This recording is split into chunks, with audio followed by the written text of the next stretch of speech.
Hola, ¿qué tal? ¿Cómo están? Muy buenas noches. Mi nombre es Jaime Chincha y en el Perú de hoy nada está dicho. Quien revisa sus papeles y ya está aquí sentado en el estudio, sus papeles se dejan ver en el cuadro, es Gilbert Violeta, integrante de la Comisión Permanente del Congreso. ¿Qué tal, Gilbert? ¿Cómo le va? Buenas noches. Buenas noches. Un placer. Creo que cabe comenzar el programa y comenzar este diálogo, además, con el tuit que creo que PPK le ha dicho a alguien que lo escriba o algo así, porque dice, por PPK, las vueltas que da la vida. César Villanueva, asiduo impulsor de mi vacancia, acusándome de actos de corrupción sin ninguna prueba. Sin embargo, yo perdono, me da mucha tristeza y le deseo lo mejor.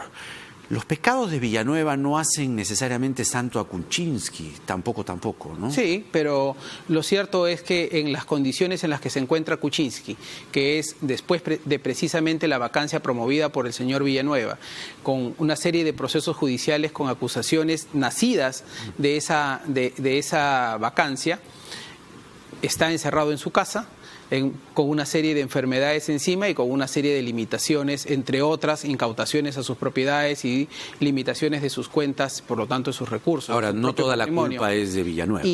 Y ¿no? Creo que esa historia, Jaime, sobre... No, pero pregunto, no toda la culpa es de Villanueva. No, o sea, tampoco hay que demonizarlo. Pero lo que diría es lo siguiente, lo que diría es... Se la buscó también, ¿no? A propósito del tuit de Kuczynski, lo que yo diría es, no deja de ser un gesto de humanidad, ¿no? De no hacer leña del árbol caído y tratar de identificarse y de tener cierta expresión de compasión, de humanismo con una persona que pasa por una circunstancia así. Lamentablemente nada de eso cambia la historia.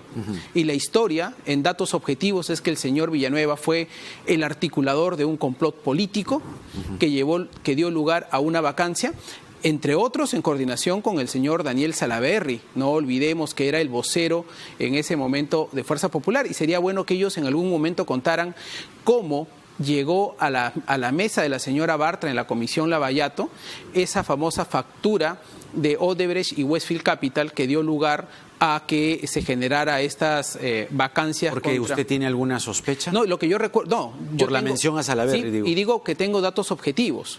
Por ejemplo, lo siguiente, yo estaba en la Comisión Lavallato, era uno de los integrantes, era por supuesto en minoría, ¿no?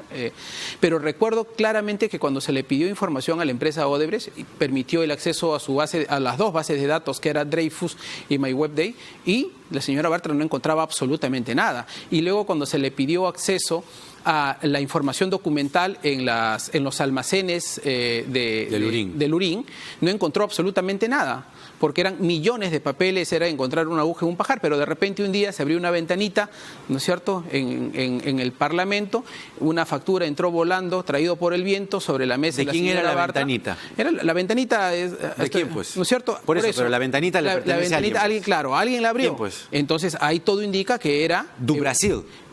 Era Odebrecht, sin lugar a dudas.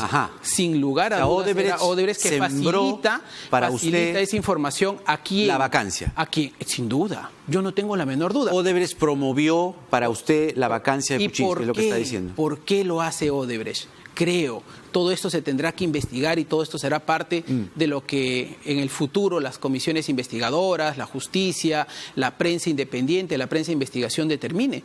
Pero aquí hay una historia larga que comienza con el famoso DU 03, que daba condiciones especiales para que Odebrecht pueda vender sus activos y tener un fideicomiso para que Odebrecht se llevara su propio capital.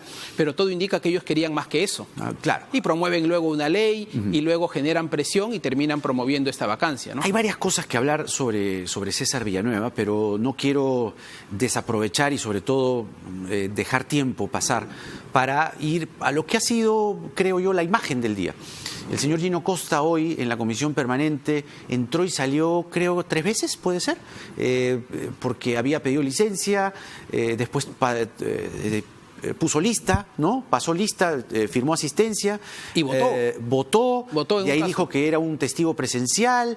Usted escribió en el Twitter algo así como: el ahora moradito Gino Costa pidió licencia para postular a la reelección del Congreso y sin embargo hoy está en la Comisión Permanente, incluso votó en la formación de un grupo de trabajo. Gino Costa, para comenzar, fue una de las personas que creía en la no reelección de congresistas. Impulsó las reformas políticas que en su momento trajo precisamente el señor Villanueva por indicaciones del presidente Vizcarra, y ellos que eran más oficialistas que cualquiera, se pusieron al frente un poco del tema. Hoy día luego ha estado presente, luego de haber pedido licencia la semana pasada, a raíz de esta invocación que hizo el Jurado Nacional de Elecciones, ha presentado su licencia al Jurado Nacional de Elecciones para que le permitan su inscripción a la reelección. Pero hoy día, oh sorpresa, se vuelve a aparecer en la comisión permanente, marca asistencia, luego vota para la formación de un grupo de trabajo, y luego, cuando ya el presidente del Congreso le advierte, oiga, usted defina su situación, dice, yo estoy aquí en condición de observador.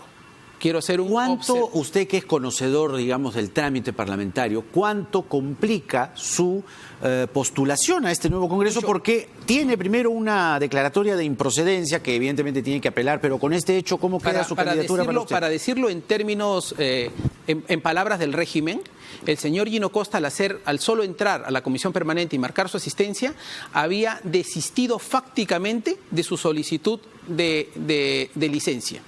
Porque al estar presente, dice el reglamento del Congreso, ya no estás de licencia, estás participando. Cuando tomas lista tomas también. Listas y estás presente, pero no solamente le bastó estar presente, vota, participa de un debate y vota. Por lo tanto, está clarísimo que para el Jurado Nacional de Elecciones, quien tiene que ser notificado de este hecho, el señor Gino Costa no tiene licencia del Parlamento. Él ha revocado con sus actos su solicitud de licencia. Y eso no debe ser pasado por alto.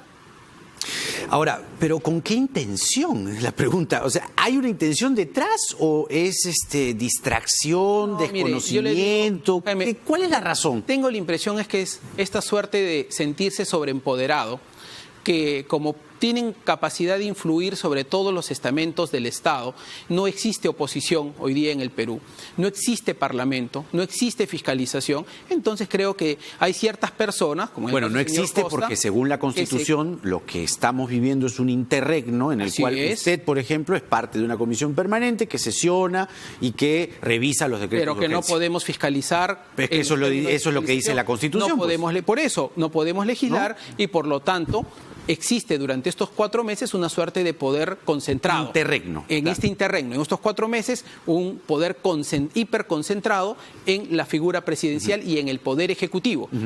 Tú lo has dicho bien, lo dice la Constitución, no nadie lo ha inventado, lo dice la Constitución. ¿Que está mal hecho? Por supuesto que está mal hecho, porque en ninguna democracia, como diría en ninguna democracia se debe prescindir de la oposición. Es lo que hay, ya. Es lo que hay. Entonces, pero vamos al caso del señor Gino Costa.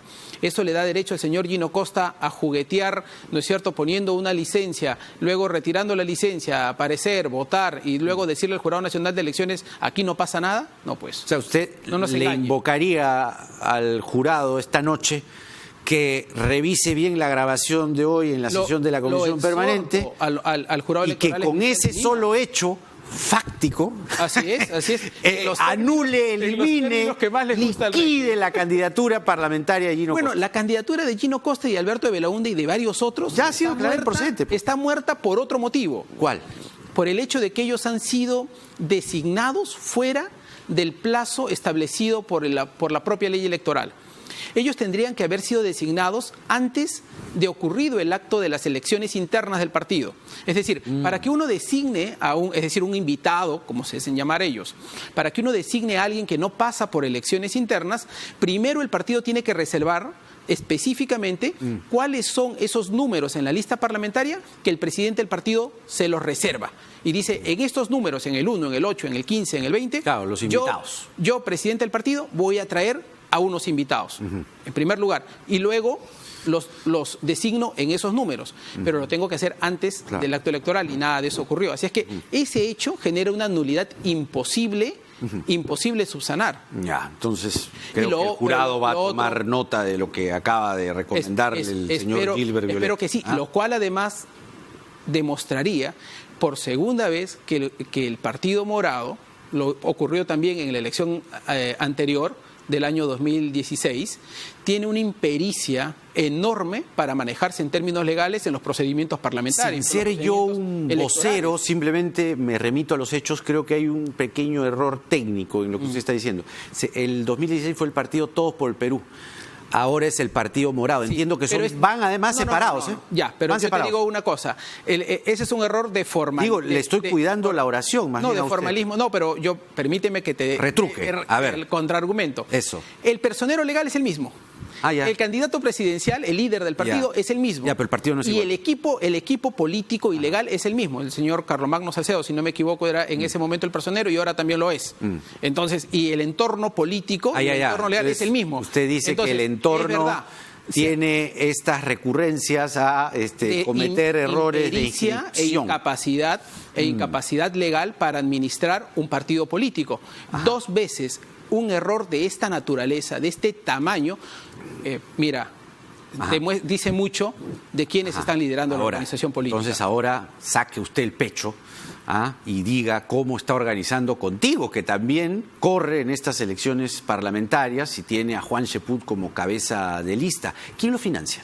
Nosotros no tenemos lamentablemente un sol para la campaña, pero esperemos... Eso es un titular de Pero- primera plana.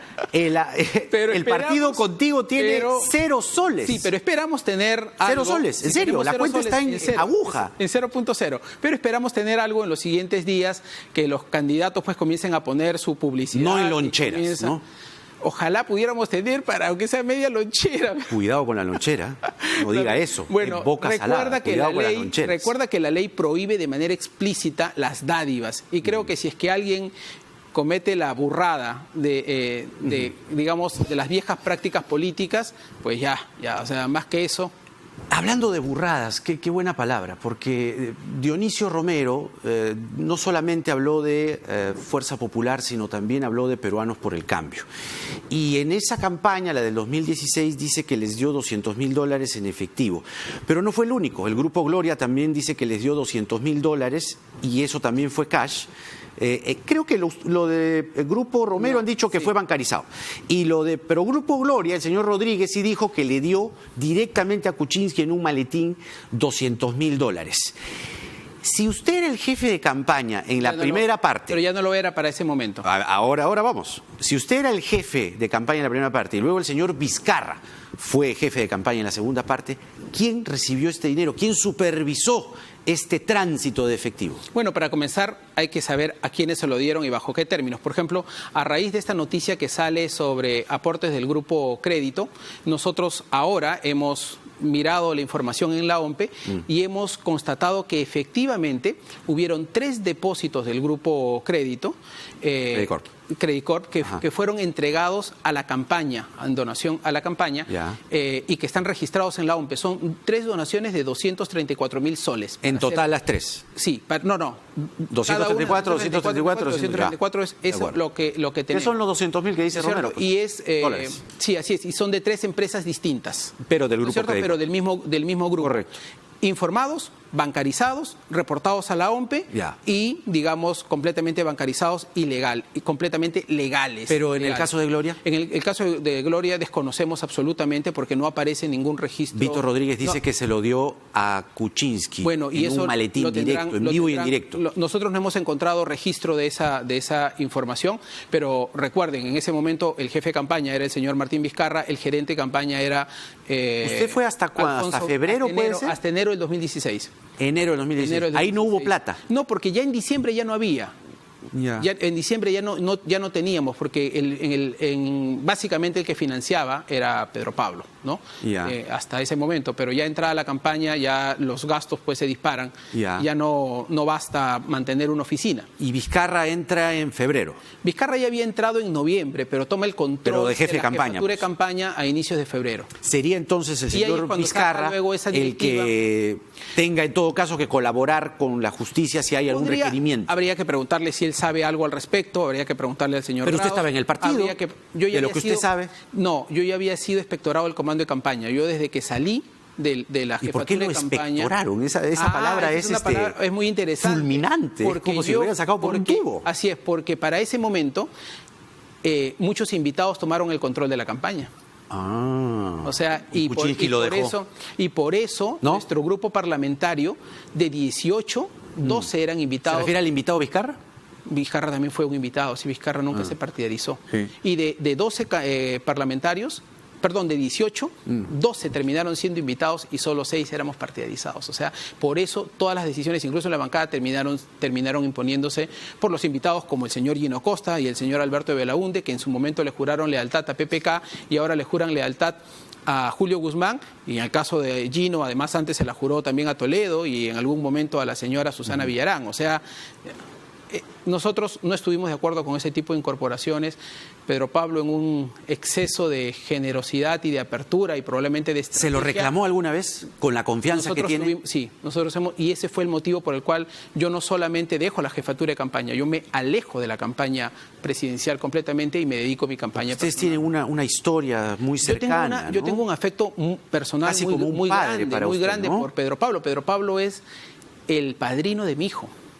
Pero por eso, con esa cercanía, con ese grado de confianza, no llegó a decirle algo bien puesto, oye, Mira, Pedro Pablo. De repente nos faltó más energía y de repente nos faltó hacer una cuestión de Estado en el equipo político, ¿no? Todos hemos cometido errores en esto, pero también confiamos mucho en que las decisiones de Pedro Pablo estaban siendo acertadas y que teníamos que confiar en su liderazgo, ¿no? De acuerdo, pero más que esté bancarizado o no, que es, digamos, cumple con el trámite formal de lavado de activos. Pero donación legal, por eso, bancarizado, de acuerdo, registrado en la OMPE, ¿no? Pero no hay lonche gratis, como dice Friedman. Es decir, ¿con qué intención? O sea, ¿por la linda cara que tienen ustedes o, oye, hermano, ayúdame con tal cosa? No, mira, los octógonos. A mí no me parece, a mí no me la parece. bancada votó en contra de los octógonos, ¿eh? No, claro, nosotros hemos estado en contra por eso, pues, en contra de los octógonos. Eso quería Licor. Y no solamente en contra de los octógonos. O sea, la ministra de Salud de su momento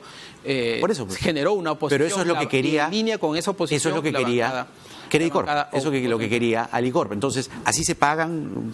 Transparentemos la cosa ante el público. ¿Cómo se paga una donación de campaña? Perdón, estoy diciendo al revés. Ajá. Nosotros terminamos votando a favor en línea con la posición del Ministerio de Salud, que había hecho la reglamentación por el tema de los octógonos. ¿Estás seguro? Completamente. Hubieron dos proyectos de ley, uno presentado por Carlos Brus y otro por Salvador Heresi, para regular mejor la política del avisaje o de las advertencias publicitarias. Porque el fujimorismo estaba con el semáforo, sí, que era lo que quería Alicorp. En el caso de Carlos y Salvador se aproximaban a esto. Habían varios modelos. Uno de estos era el modelo ecuatoriano, que era probablemente un semáforo. Pero por eso, para no distraer a la gente, lo que queremos saber es si a cambio de esos $200.000, ustedes generan leyes a favor del grupo Credicorp en el Congreso. Mira el registro. Y el registro es que nosotros, el Ministerio de Salud, pidió regular los octógonos y en línea con la propuesta del Ministerio de Salud, nosotros votamos porque hubiera regulación. Claro, porque al final era el propio ministerio que estaba... Y nosotros estábamos en línea con el gobierno, ¿no? Claro. En línea con el gobierno. Muy bien, muy bien.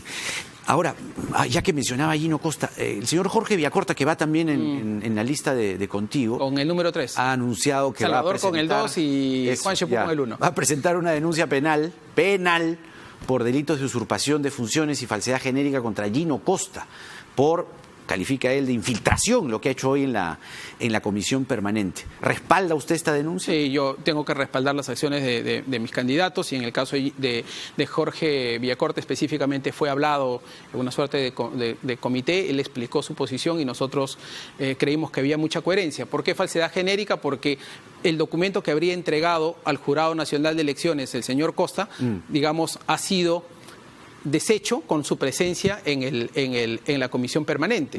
Y por otro lado, si estuvo en la comisión permanente de manera incorrecta, también tiene una responsabilidad por ese lado. O sea, ya sea que por el lado del Jurado Nacional de Elecciones o por su propia presencia en el Parlamento de la República. ¿La denuncia es a nombre del partido o es a título personal del señor Villacorta? ¿Usted también la firma, la respalda? No, el denunciante es Jorge Villacorta. Ajá. Ahora, usted me pidió recordar es volver a vivir. En febrero del 2018, con los votos del fujimorismo, el APRA y parte de la bancada de Peruanos por el Cambio, la Comisión Permanente del Congreso aprobó la ley del semáforo en el etiquetado.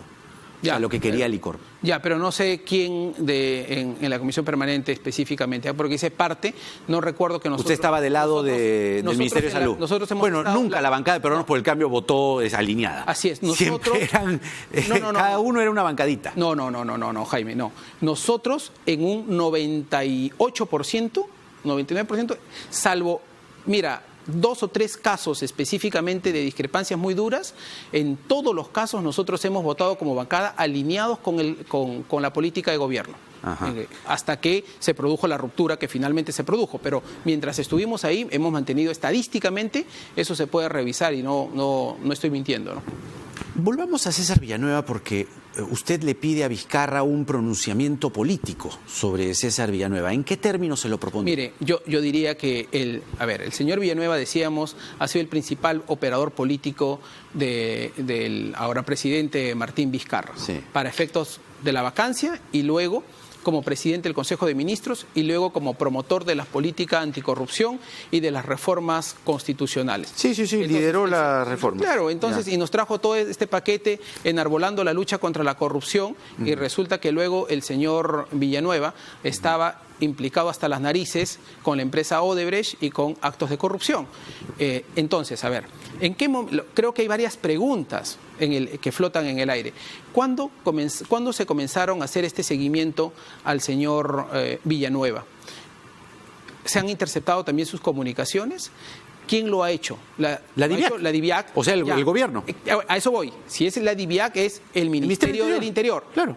Entonces, vamos a pensar que el Ministerio del Interior, es decir, el ministro, ignoraba lo que estaba haciendo la DIVIAC y que, por lo tanto, lo ignoraba el presidente de la República. Pero la investigación empezó en agosto, ¿eh? Desde mi punto de vista... Le repito, agosto. Bueno, es lo que... Y usted le está reclamando por la reforma del año pasado. La pregunta es, ¿Vizcarra tendría que haber sabido en marzo del 2018 de los $320.000 de Odebrecht? Ya, a ver, yo te voy a lo siguiente. Pregunto. Yo te digo lo siguiente. Yo no lo sé, pero yo me imagino que el presidente Vizcarra le habrá preguntado al señor Villanueva y habrá su servicio de inteligencia indagado sobre qué implicancias puede haber tenido el señor Villanueva en su gestión anterior como para comprometerlo de esa manera y darle nada menos que la dirección del Estado. Pero marzo del 2018 no se sabía ningún y durante todo el tiempo que soborno durante todavía. todo el tiempo que fue premier.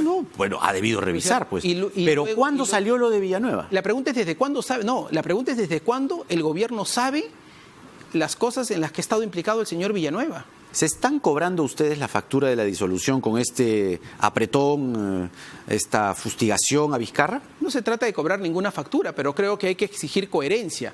Si el gobierno ha levantado las banderas de la lucha anticorrupción, lo lógico es que sea coherente en todos sus extremos. Y si el premier del gobierno, es decir, el hombre con más poder político, ha estado al frente de esa lucha anticorrupción y hoy día es uno de los principales implicados con la empresa más corrupta de la historia del Perú, lo lógico es que haya por lo menos un punto de diferenciación y de discrepancia. Pero ¿no le parece que si DIVIAC, el Ministerio del Interior, o sea, el Poder Ejecutivo, ha liderado estas pesquisas, estos seguimientos, estas fotos que se han publicado, había justamente una decisión política de traerse abajo a Villanueva? Es decir, que DIVIAC, que el gobierno sea el que lidere este seguimiento. ¿No había acaso una decisión política del gobierno? Una forma de decir, oye, el hecho de estoy preguntando, no estoy diciendo, es la mejor demostración de la lucha contra la corrupción, ¿no es cierto? Ya, o esa es su interpretación. Yo estoy preguntando. Sí, así es. Yo tengo otra pregunta. A ver. La pregunta es,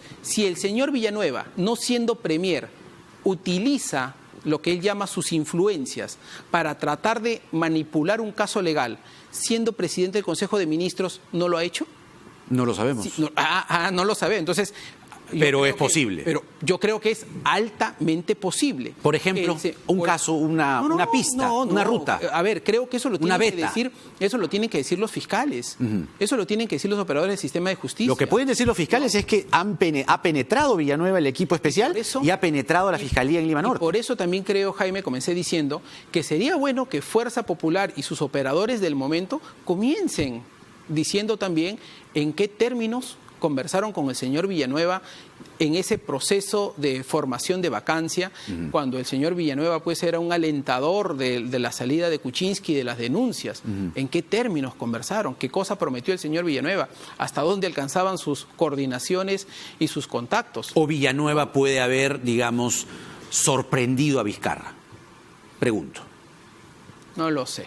Yo solamente digo por las líneas de tiempo, ¿no? Las líneas de tiempo hay que mirarlas con mucha atención, porque en marzo del 2018, cuando asume Villanueva el primerato, no se conocía ni un solo soborno de toda la montaña de sobornos que se conocen ahora. Es posible que él haya, digamos, haya tratado de camuflarse en una lucha anticorrupción para distraer la coima que él sabía en su foro interno. Yo estoy seguro que si la Comisión Lavallato hubiera hecho verdaderamente un trabajo de investigación, no para focalizarlo en Kuczynski y en las vacancias y en las vendetas políticas, sino para poder descubrir los actos de corrupción que ha habido en los regímenes anteriores, yo estoy completamente seguro que casos como este se hubieran sabido con mucho más tiempo de anticipación. Ahora, lo que sí podría ocurrir, digamos, en esta captura o tras la captura de Villanueva, ¿no?, es el pasivo que deja la imagen de Villanueva en la estela de la lucha contra la corrupción del gobierno, que desluzca, que empañe la lucha anticorrupción de este gobierno, porque él fue el que la lanzó como premier. Hoy día tienes a los premier, a los ministros que todo el tiempo dicen lucha contra la corrupción, lucha. Yo me pregunto, cuando el ciudadano, después de haber visto al señor Villanueva que decía todo lo que decía en materia de lucha contra la corrupción, cuando hoy día ve a un ministro o cuando ve a un premier o incluso cuando ve al presidente de la República, el ciudadano va a decir, sí le creo lo que está diciendo, sí creo que estos de acá son todos prístinos, impolutos, transparentes, ¿no? Todos, ¿no es cierto?, tienen las manos limpias y demuestran con sus actos y su sabiduría la lucha contra la corrupción. Yo creo que no. Yo creo que la gente es más que escéptica de la lucha contra la corrupción. Siempre hay que mejor ser escéptico. Sí. Está en el teléfono la señora Yanet Sánchez, que ha sido congresista, estuvo en su bancada, ¿verdad? Está, ella es parte de Contigo, ¿no? Y encabeza la lista parlamentaria por el Callao. Pero ahora está en una investigación que ha iniciado, ha solicitado el procurador Amado Enco. Ella es la denunciante. Ella tendría que ser convocada como testigo, como denunciante. Dejemos a ver que ella nos diga su versión. Se me sale el abogado. Sí, veo, porque no la defienda mucho, porque he estado leyendo el atestado y, a ver, vamos a ver las respuestas. No, yo la defiendo. A ver, tenemos un comunicado, me están indicando en este momento, hay un comunicado urgente del Ministerio Público, ahí está toda pantalla, dice, entre ayer y hoy, diversos medios de comunicación han propalado información inexacta respecto a la reunión sostenida por la fiscal de la Nación con el presidente de la República el día lunes 25 del presente mes. Al respecto es necesario hacer las siguientes precisiones, dice el Ministerio Público, comunicado que acaban de publicar hace minutos. No es cierto que la reunión haya durado 3 horas, solo duró 35 minutos. En cuanto a la agenda sostenida, tampoco son ciertas las especulaciones difundidas. Se abordaron única y exclusivamente temas presupuestales con motivo de la publicación del presupuesto general del sector público el viernes 22 de noviembre, que no recogió las demandas salariales de los trabajadores del Ministerio Público. En primer lugar, sobre la unificación de los conceptos remunerativos de los trabajadores del régimen laboral. En segundo lugar, el bono mensual. En tercer lugar, la necesidad de transferencia de presupuesto pendiente para la creación de más plazas. Al final, rechazan, dice, cualquier insinuación que pretenda cuestionar la independencia y autonomía del Ministerio Público. Reiteramos nuestro compromiso de lucha contra la corrupción y toda forma de criminalidad, a pesar de las incidencias coyunturales desfavorables, las cuales estamos seguros sabremos advertir. Muy bien. Ahí está entonces, bueno, alguien del Ministerio Público que también venga y nos hable, ¿no? Eso, siempre queremos el diálogo cara a cara. Señora Yanet Sánchez, ahora sí, buenas noches. Buenas noches, Jaime. A ver, ¿cómo le va? No, por favor, gracias por atendernos. Acá estamos con Gilbert Violeta, que la está reconociendo mucho por su trabajo como dirigenta política ahí en Contigo. El señor Amado Enco... Hemos trabajado juntos con el señor Violeta. Así es. Y él sabe de mi trabajo no solo como dirigente política, sino el señor Amado Enco está denunciándola a usted por la presunta comisión del delito con la administración pública, negociación incompatible en calidad de autora. Usted reclama que más bien la deberían incluir como testigo, ¿no? Como una suerte de colaboradora, porque fue usted la que hizo la denuncia. Sin embargo, cuando leemos, desmenuzamos el documento de la Procuraduría, usted en el reportaje de Panorama le preguntan a usted si efectivamente hubo una señora de nombre Fernández que trabajaba en la Comisión de Ética por el caso del exministro Meléndez, ¿no?, que le costó el puesto. Lo que sucede es que había la necesidad de cubrir una plaza en el despacho de la Comisión de Ética y bueno, la señorita me la propusieron, la entrevisté, cumplía con los requisitos y bueno, ocupó ese cargo. Pero usted dice aquí, ahí voy con la pregunta, usted dice aquí que sí había hablado con el señor Meléndez y que él se la había recomendado. ¿Cuál es su descargo? En principio, Jaime, aclararte que al señor Meléndez no se le retira del ministerio por esta denuncia que yo hago, ¿no?, de decir la verdad. Se la denuncia por otros cargos. Le costó, pues, fue parte, fueron 2 casos. Entonces, ya, está bien, este fue uno. Pero vamos al punto. Claro que sí. Muy sorprendida por esta denuncia interpuesta por el procurador Enco. Muy sorprendida porque en un primer momento, Jaime, yo soy la que denuncio prácticamente.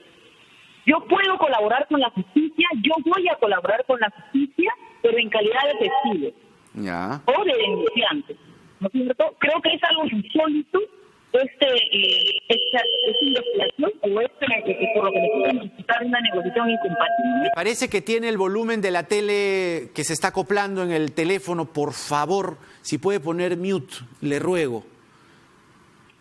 Permíteme. Claro que sí, esto se acopla, entonces... ¿Me copias ahí? Fuerte y claro. Ahora sí. Perfecto. Gracias. Entonces, te decía que me sorprende muchísimo esta denuncia hecha por el procurador Enco, la verdad que para mí no tiene ningún tipo de sentido.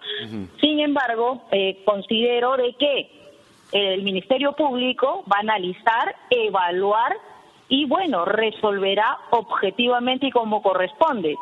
Yo sí creo que debo estar en este caso definitivamente, pero como testigo o como denunciante. A ver, vamos a la denuncia justamente que sostiene que no va usted como testigo, sino como investigada. Mire, aquí nos detenemos en la página 9. Cabe señalar que en la entrevista brindada a Panorama, Janet Sánchez afirmó que por recomendación del exministro Meléndez es que accedió a evaluar a la señora Erika Fernández Carrasco, pero que cumplía los requisitos exigidos para el cargo de auxiliar.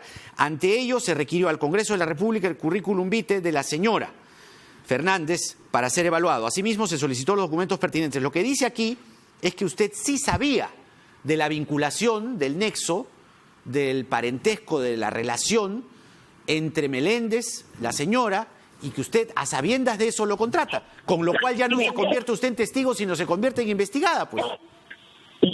Sorprendente, porque al parecer no han visto el reportaje, no saben de los hechos, más de un procurador. Pero sí lo han visto porque transcriben de ninguna manera, pero de ninguna manera se dice en el reportaje, en ninguna manifestación, de que yo tenía conocimiento de las cosas. Muy por el contrario, se dice de que yo no tenía conocimiento y me reafirmo mediante reportero, le dice, le pregunta el reportero en el reportaje, está transcrito, o sea, usted sí llegó a reclamarle, preguntarle que esta señorita Fernández tenía un hijo con él y usted responde, bueno, yo no tenía conocimiento al principio, sin embargo luego que me entero, precisamente porque también me llamaron por este tema, sí definitivamente le tuve que decir, no me podía quedar callado, o sea, sí sabía usted. Interpretando el texto y la respuesta, Jaime. No, la estoy leyendo. Yo me entero de esto, yo me entero de esto muchos meses después. Este año, a principios de este año, el señor Meléndez me sorprendió con la contratación de la madre de su hijo. Y eso que quede claro y que sepa la población, Jaime. Eso no es lo que se pretende ver. Y qué casualidad, Jaime, que hoy, que estoy en un proceso electoral, estoy candidateando al Congreso por el Callao con el partido Contigo, qué casualidad que llegue esta denuncia. Ojalá, cuando Jaime, usted dice qué casualidad, que no haya una mala intención, una intencionalidad política, hay una intencionalidad política Las casualidades, Jaime, no existen. Y tú como buen periodista lo sabes. Muy bien, señora Sánchez, muchas gracias. Muchas gracias por este diálogo. Han sido los descargos de Yanet Sánchez. La esperamos pronto en el programa, por favor. Además está postulándose en la lista de Contigo, en el Callao, la señora Yanet Sánchez. Bueno, esto tiene que aclararse un poco porque está medio confuso, ¿no? Parece que sí, parece que no.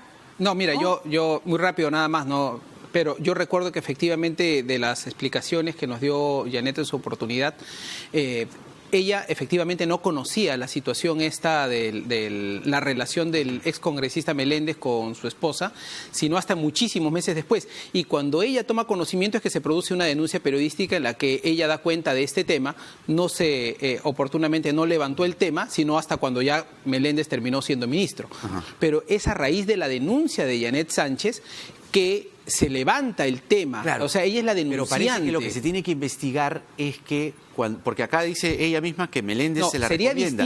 Sería distinto lo que hay si que ver en el es momento, si ella conocía del vínculo. Pero ya aclaró pero que no. Mejor es investigarlo porque sus respuestas son ambiguas. Y el mismo Clemente Flores, yo sé que está de candidata, pero no con el número 1. Pero la pueden sacar. Ah, sí, no creo. Ella habla de una vendetta, de una suerte de artimaña ese tipo de cosas política no son detrás. casuales.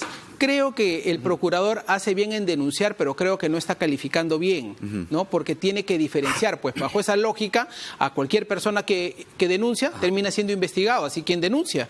No, pues es un mal mensaje. Gilbert Violeta, que va con el número 0 con el de número la bancada Contigo. Pero quiero darte dos datitos, 30 segundos, en 30 segundos. Muy preocupado por esta nueva noticia que dice que el Perú se sigue endeudando. Hoy día ha habido una conferencia de prensa en la que el Perú ha suscrito un nuevo préstamo con el Banco Mundial. Y mira tú lo que está pasando, Jaime. Solamente en la gestión de Vizcarra, entre enero del 2018 y ahora, el incremento de la deuda pública ha subido en casi 27.000 millones de soles. Nos estamos endeudando, creo, innecesariamente. Estamos endeudando... Las están en 60.000 en 60.000 millones de dólares. Claro. Es decir, tenemos 60.000 millones de dólares. Estamos ejecutando solo el 50% del presupuesto y nos estamos endeudando. ¿Para qué nos endeudamos si ni siquiera logramos gastar el dinero que tenemos para las obras públicas? Cuando vemos lo que está ocurriendo en materia de educación, las inversiones en materia de educación apenas alcanzan el 51%. Es decir, tenemos miles de colegios sin techo, sin biblioteca, sin agua y saneamiento, pero tenemos la plata y no hacemos las obras. Así es que este tema tiene que ser sobre la mesa tiene que ser revisado. Volvemos a insistir a que la señorita María Antonieta Alba venga al programa. Aquí la hemos invitado. Y pregúntale también, por favor, Jaime, y pregúntale también por qué en consultoría sí son muy expeditivos. Porque en consultoría el presupuesto ha ido de 1.200 millones a 2.088 millones. O sea, ahí sí gastan la plata, pero con una eficiencia espectacular. Chamba como cancha. Pero cuando hay que hacer obras para la gente, así es. Ya pues. Gilbert Violeta con muchas nosotros, gracias, Jaime. Con el número 0 en Contigo, como bien dijo. Vamos a la pausa y venimos para meterle diente con todo al tema de César Villanueva, los seguimientos, las fotografías, la DIVIAC.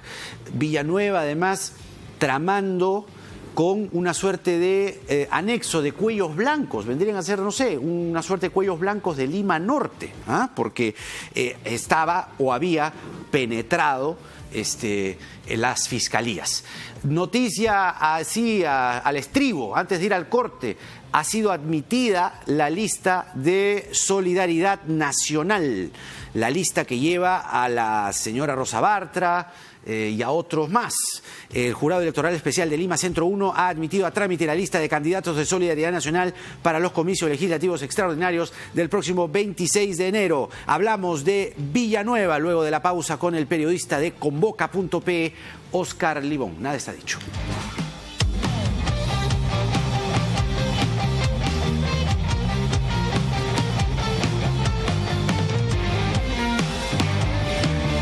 La disfunción eréctil y la eyaculación precoz tienen tratamiento. Llame y separe su cita médica al 01748-1900, bostonmedical.la.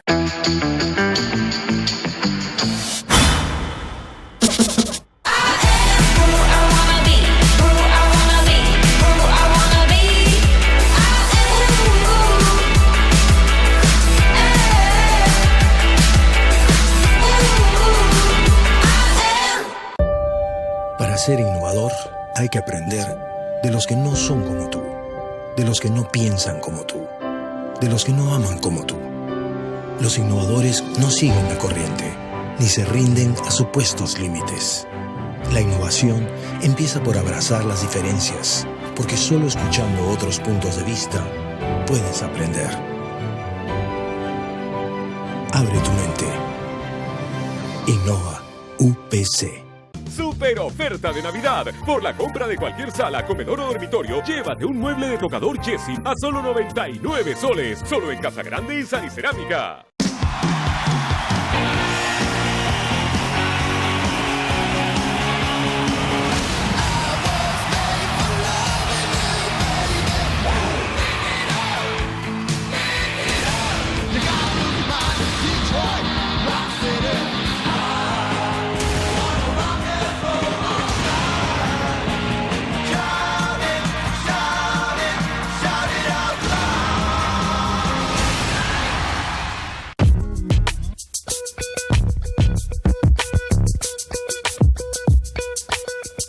Tengo 33 años ya trabajando en la Municipalidad de La Unión. En el año 2003 llega un alcalde, pero ese alcalde nunca hizo el depósito a la aseguradora, a la AFP. Y yo hago una invocación pues para que tomen cartas en el asunto, por favor. Son 4 años, 5 años de nuestras aportaciones que se nos ha robado prácticamente. Cuando yo me voy a jubilar me van a mochar esos 5 años que no he aportado.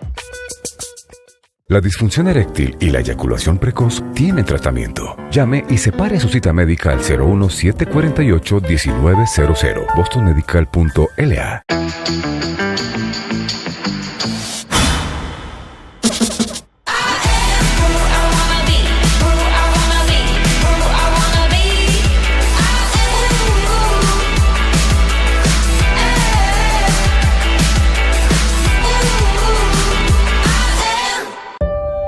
Para ser innovador hay que aprender de los que no son como tú, de los que no piensan como tú, de los que no aman como tú. Los innovadores no siguen la corriente, ni se rinden a supuestos límites. La innovación empieza por abrazar las diferencias, porque solo escuchando otros puntos de vista puedes aprender. Abre tu mente. Innova UPC. Los calamares ya lo saben. Andrés Calamaro regresa con su banda completa para presentar Cargar la Suerte. Disfruta del nuevo material y los grandes clásicos que forman parte de la banda sonora de tantas generaciones. Preventa exclusiva del 30% de descuento con tarjetas Interbank desde el 28 de noviembre hasta el 2 de diciembre. Andrés Calamaro en Lima, este 29 de marzo, Plaza Arena.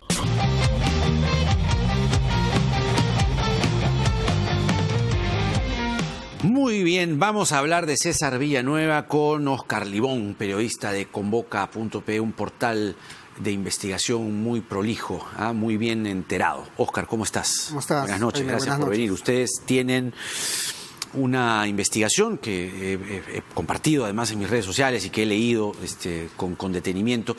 Y claro, César Villanueva tiene esto de los $320,000, ¿no?, sobre sus hombros por la carretera San José de Sisa, se sabe culpable y no tiene peor idea, según él, buenísima idea, de ir a penetrar a las fiscalías, ¿no? Ir a buscar a una suerte de cuellos blancos de Lima Norte. Mira tú qué paradoja. El precursor, el promotor de la reforma de la justicia con el emblemático caso de los cuellos blancos del puerto, se fue a buscar otros cuellos blancos en Lima Norte. Qué paradoja, ¿no?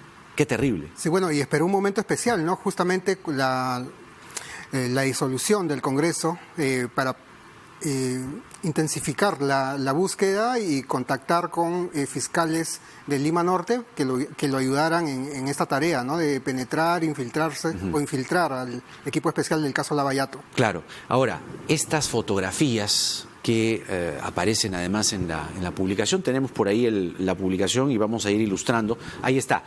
Ahí César Villanueva, descríbenos la fotografía.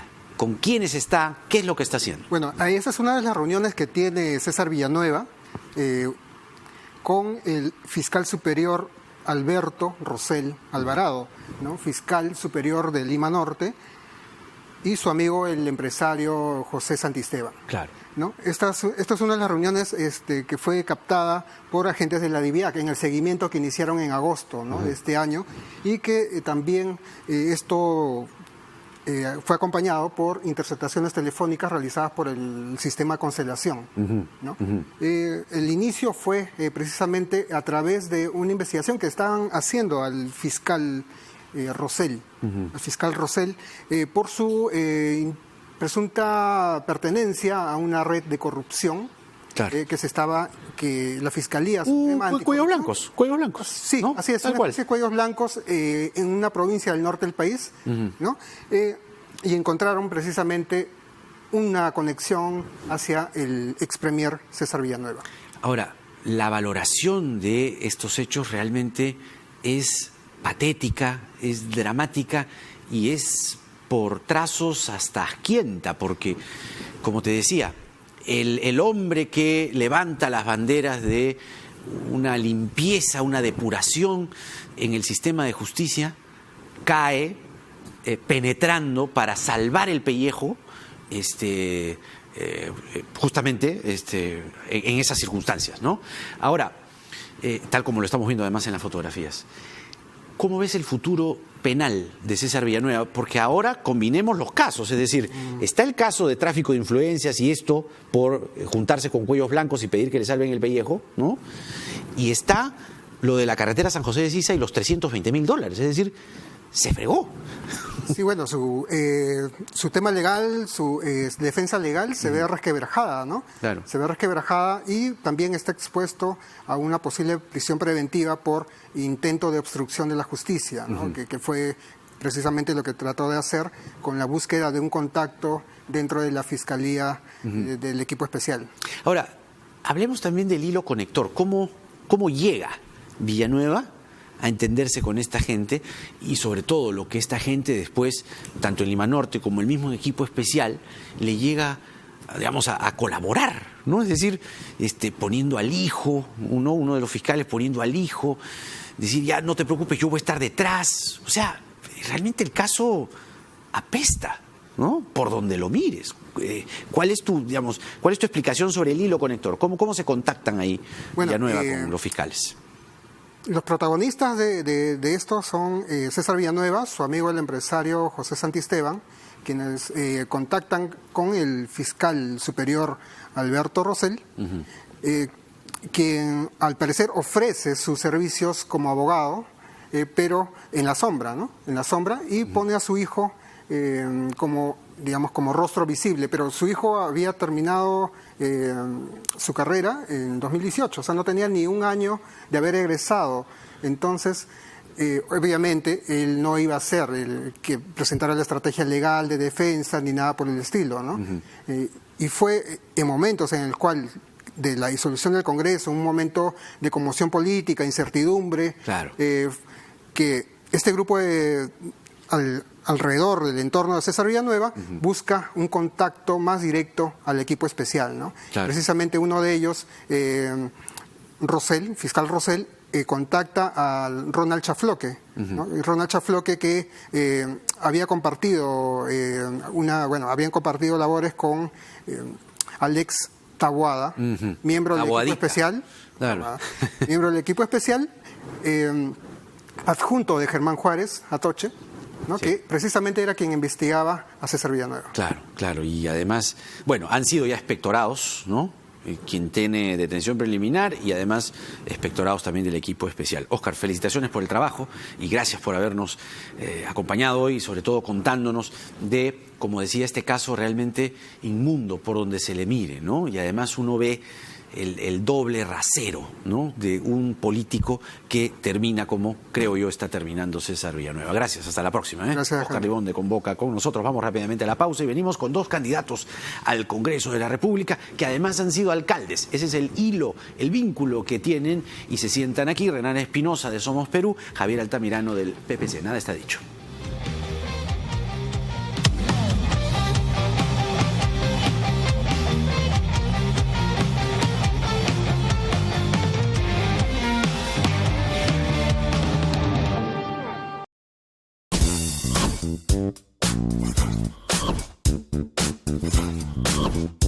La tecnología nos abre un mundo de posibilidades.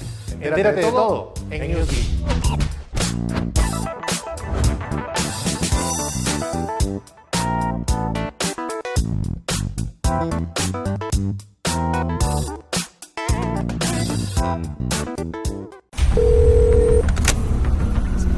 Tres sujetos armados nos están asaltando.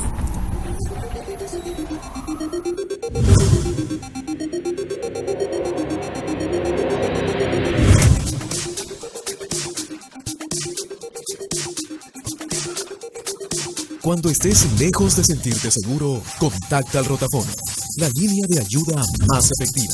Llámanos al 438-8008. Contáctanos a nuestro WhatsApp 951-431-013 o encuéntranos en Facebook y Twitter usando el hashtag Rotafono.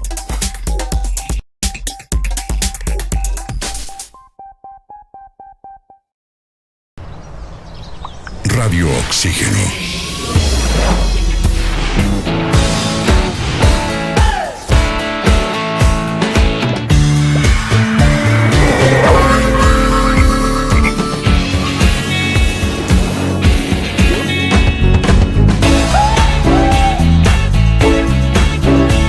Vemos el mundo diferente porque respiramos música. Radio Oxígeno, clásicos del rock and pop. ¿Cómo somos los peruanos? Amable.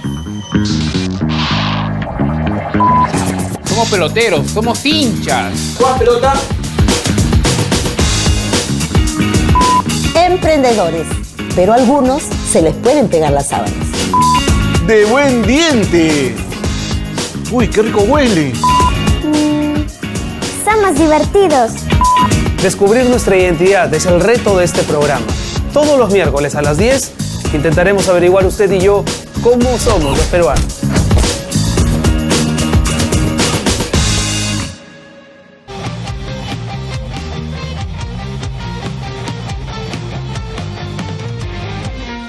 Lo anunciado, están aquí dos candidatos al Congreso de la República. El vínculo que tienen ambos es que han sido alcaldes. Renan Espinosa de Somos Perú y el señor Javier Altamirano del Partido Popular Cristiano. Muchas gracias por venir a los dos. Gracias. Muy buenas noches. A ver, creo que el tema para arrancar y escuchar de ustedes lo que ofrecen es el que creo hay un consenso sobre la inmunidad parlamentaria. Algunos dicen que se recorte. Bueno, hay unos que dicen que ni la toquen, otros dicen que se recorte, ¿no? Y otros, más avesados, toman el ejemplo colombiano y dicen no, que se elimine completamente, que el congresista no tenga ninguna clase de inmunidad y que a lo mucho el antejuicio, ¿no? Y que sea eso lo que les dé ese paraguas de protección para su trabajo. ¿Cuál es lo que, o qué es lo que ustedes están proponiendo sobre el tema de la inmunidad parlamentaria? Jaime, para nosotros, Somos Perú, es muy importante resolver este problema de no solo la inmunidad, sino los privilegios que han tenido los congresistas y ¿cómo resolverlo? algunas joyerías que han estado disfrutando en estos últimos años. Somos Perú apuesta por la eliminación total de la inmunidad. No solamente la de arresto, no solamente la de proceso, no solamente la de opinión, sino también la de voto. No necesita un congresista en estos tiempos gozar de esa prerrogativa. Lo único que ha servido en los últimos años es para hacer un mal uso de ella. Sí. Un congresista no sé por qué tendría que tener una inmunidad de opinión. Si la opinión la tenemos todos constitucionalmente y es libre para ello. Ahora, veo que usted particularmente ha aprendido las lecciones, porque en octubre del 2014, cuando se ordenó su captura, usted estaba requerido por la justicia por el presunto delito contra el patrimonio y usurpación agravada durante su gestión como alcalde de Puente Piedra, y usted, lo que dicen los reportes de la época, es que se escudaba en su inmunidad parlamentaria cuando era legislador de Perú Posible, negándose a enfrentar a la justicia con blindaje de Gana Perú, el partido que en ese momento era de Ollantumala. Su caso fue devuelto a la comisión pese a los procesos. Las elecciones lo habrán hecho a usted aprender. Mire, eso es lo malo de la inmunidad, por eso hay que eliminarla, porque la inmunidad no depende del congresista. Mira, Jaime, si nosotros hubiéramos podido en ese tiempo decidir sobre nuestra inmunidad, la historia hubiera sido diferente. No, pero a usted no le convenía que se le levante la inmunidad. Más bien lo que registran los archivos de la época, de hace 5 años, es que usted se rehuía, se protegía del paraguas de la inmunidad. Veo que ha cambiado y veo que ha aprendido y que ahora lo que usted plantea, además en su bancada, es que no haya ninguna clase de inmunidad. Pero igual el ejemplo vale. No he cambiado ni he aprendido, siempre lo pensé. La inmunidad no depende del congresista. La inmunidad lamentablemente depende de la institución. ¿Y por qué lo blindaban entonces en esa época? Nuevamente te repito, la inmunidad no depende del congresista, no puede ni renunciar a la inmunidad. Lo blindaba la bancada de Humala. Los votos, mira, el presidente de la comisión era un integrante de Fuerza Popular y evaluó y vio que ese pedido de levantamiento de inmunidad era totalmente írrito.